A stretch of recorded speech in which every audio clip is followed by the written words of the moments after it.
Hi there. Guess what? I did a thing yesterday. Yesterday, I decided that I could no longer live with my Hobonichi Cousin day free the way it was, and that I had to do something about it right now, right then and there. So, what did I do? Maybe if you look at this a little bit closer, you can actually find out what I did. I cut down my Hobonichi Cousin day free. I took out 2, 3, 4 signatures that were left blank. So I took out page 104 to 169. That is about 60 pages, 65 pages. And I carefully took them out from the back of the book and re-glued it, and then called this book done, almost done. So why did I do the thing? I have been, over the past month or so, I have been craving a book where I can simply write, that has minimal to no decoration, but I have been also craving I still want to make colorful, overloaded spreads like this. However, often I have these cardstock things like this one, or postcards, that for some reason I don't really find suitable for this thin paper. I feel like the paper breaks down or folds down on me, or it doesn't hold up to what I want to use it for. So I haven't been really enjoying putting thicker elements into my notebook or my journal. Plus, having it so thick and fat with elements on the page and then writing on the next page with your fountain pen, there's always something underneath that you can feel while you write. And so yes, of course I can use a pencil board, but it's also become too thick and unwieldy to actually enjoy. And so I decided I'm not going to overthink this. Now is the chance. I was already at the end of a signature, and so I located the actual signature where the two would come together. Like, if you look here, you can see that, well, let me take this one out. This is my old Stalogy A6 from 2020, but if I am going to pull this closer, you can see the individual signatures here, and in between the last page of the first signature and the first page of the second signature, that's where they are glued together really, really thinly on close to the edge there. And if you use a craft knife or something similar, then you can actually slice it open and carefully cut out each signature. So that is what I did. I went in here, actually I glued the 2 pages that I pulled the signatures out from in between. I glued them together so that it would be more stable. I cut it down. I carefully removed these 65 pages, and then I used washi tape. I don't have any bookbinding tape or similar, so that's what I used. I used some washi tape and then glued it back together so that this could be inside the cover. And I actually got some cut marks out here, so what I did, I reinforced the spine with some white washi tape as well. And then I just glued those pages together, and now I am actually on the last 2 pages of this book. There's still some open spaces that I want to finish at, maybe continue work on those pages at the end of this video. Let's see how long this takes to explain what I'm using now. And that's how I did it. I did not overthink it. And then I still have these pages left. I used washi tape to secure what I took out. And I'm thinking of making a cover for this so that I can actually use this in the future for a smaller notebook, for a smaller journal. If I want to use this size again, then I do have some pages left that I can use.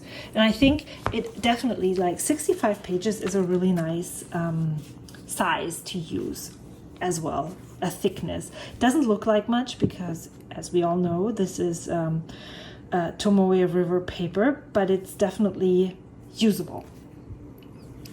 And many pages, like a regular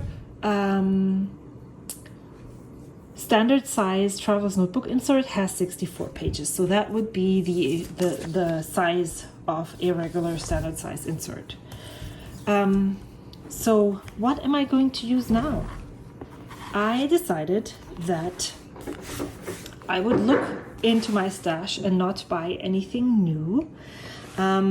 I said before that I want to create or want to use a notebook with thicker pages so that I can stick down cardstock, maybe use some watercolor. I know that I can use watercolor on the Hobonichi paper, but this felt very appealing right now. I've been thinking about using this for the past weeks, and so I decided to just go for it. My friend Katharina from Germany gave this to me. It was $2.29, so it's not super expensive. It has probably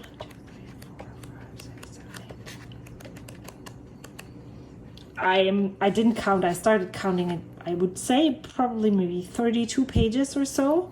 I'm thinking of using.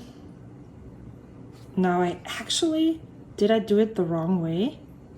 Monday, Tuesday, Wednesday, Thursday, Friday, Saturday, Sunday. No. So what I'm documenting in this is I used the back pages as a journal.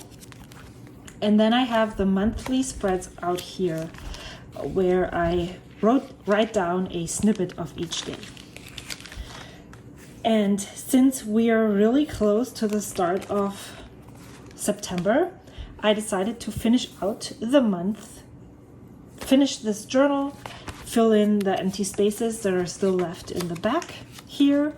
And I want to take you along with me for some of the filling of those empty spaces. And then in September, I will move from here to these two things. So this will be, I will have a monthly spread where I can continue documenting snippets from each day, because I think that using this, yes, there are still monthly spreads in the front, but I know myself that when I say or determine a notebook to be finished, it is hard for me to go back in and pull it out, and especially when I want to document it on a daily basis. So I decided, okay, that means that when this is done and by the end of August, this will be finished, that I also need to move the monthly somewhere else.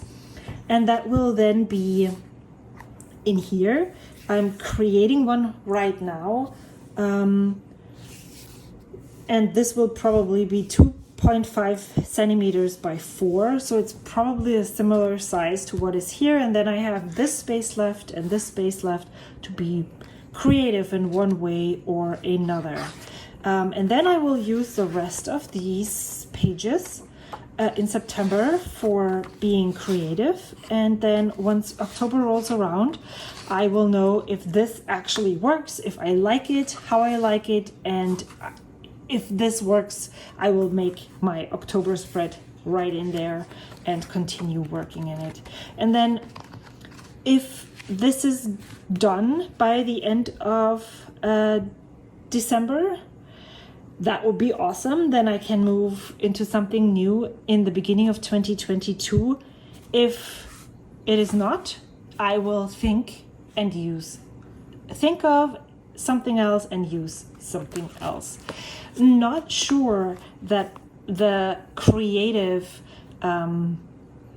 journals will be in any kind of planner, so isn't really necessary to start in something new in the beginning of 2022. It's always a really cool feeling when you start a new book on January 1st, but it's not necessary if I'm not using a planner.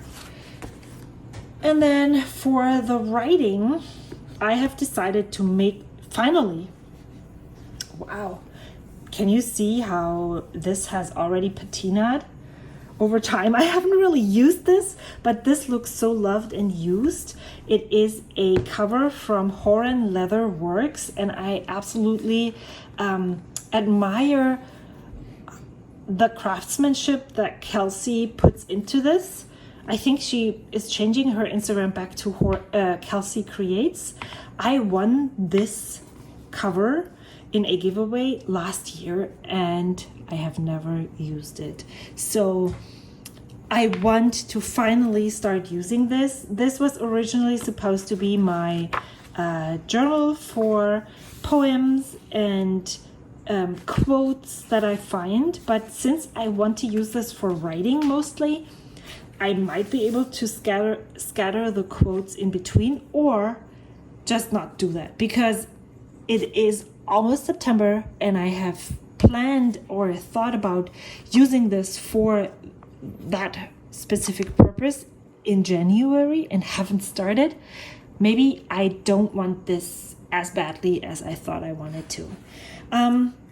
I have not used fountain pens in my Stalogy notebooks, and I have moved away from Stalogy because of the way fountain pens behaved, and that's why I have this in here. This was my planner last year, and here I wanted to use my fountain pens, and I found that it looked, oh, I'm so sorry, I bumped the table. It looked so bad, but maybe it was because I was using the wrong inks, or I was using old inks, could be too. I have since moved on to different fountain pens and different inks, and look how this wrote, or this was feathering so badly, it felt really weird. I did not like this at all, and that's why I decided that I didn't want to use fountain pens in a Stalogy, and that's the reason. I'm so sorry this looks so disgusting. Why I moved away from Stalogy.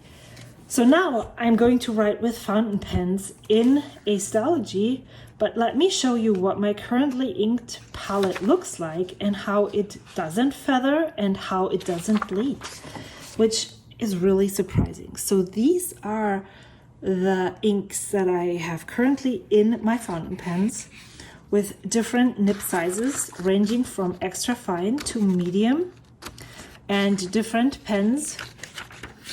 And this is what the back looks like. Yes, there's shadowing, but show me a thin paper where you do not have shadows. So I am absolutely and totally fine with using the fountain pens in here, and I can't wait to use this. I'm not sure how exactly I want to use this, if I want it to be strictly fountain pen or if I want to use some decorations. I will not make any rules because that is something that I have been doing a lot and it is not helpful. So I'm just gonna start, and if I don't like the way this turns out, then I will adjust while I'm using it. I'm not sure that I'm going to be able to or want to last in this for a long time. As you can see, it has been 8 months that I stayed in this, and now I'm restless and I want to use something else. So maybe a 6-month rotation for journaling for my journals would be something that would be useful, but this is probably way too thick to be done in 6 months. So I'll just start using it and see how it goes, and if I feel restless again. I know that I can cut down the notebook and use something else and make it that it's done at the end. So that's currently my thoughts. I've been debating between using this and using my standard size traveler's notebook because I'm really also very drawn to that size at the moment. But the reason why I'm using this and not my standard size is, let me show you. Most of the notebooks that I own currently, and this one I won from Pipi Krummelus actually, they're not lined and there's no grid, there's no dot grid, nothing. And this blank space really, really intimidates me. So I have to find a way or a solution. Maybe there's lined paper that I can put underneath that will show through so that I can have some kind of lines. This is intimidating to me, so I decided to go with this because then I'm not as afraid. I have one more thing that I want to say, and that's about this A6 Stalogy. When I just pulled it out earlier to look for the fountain pen testing that I had done last year, I was so enamored with the way that I planned and journaled, that I was really intrigued to maybe go back to A6 and have all the things in this one book, or maybe add some of these colorful spreads to my current planner.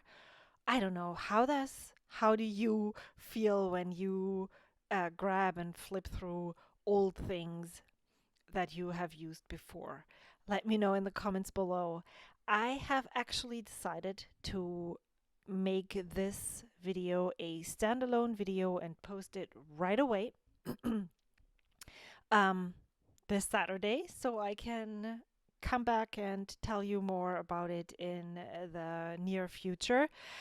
Let me know how your journaling is going. Have you changed it up this year so far?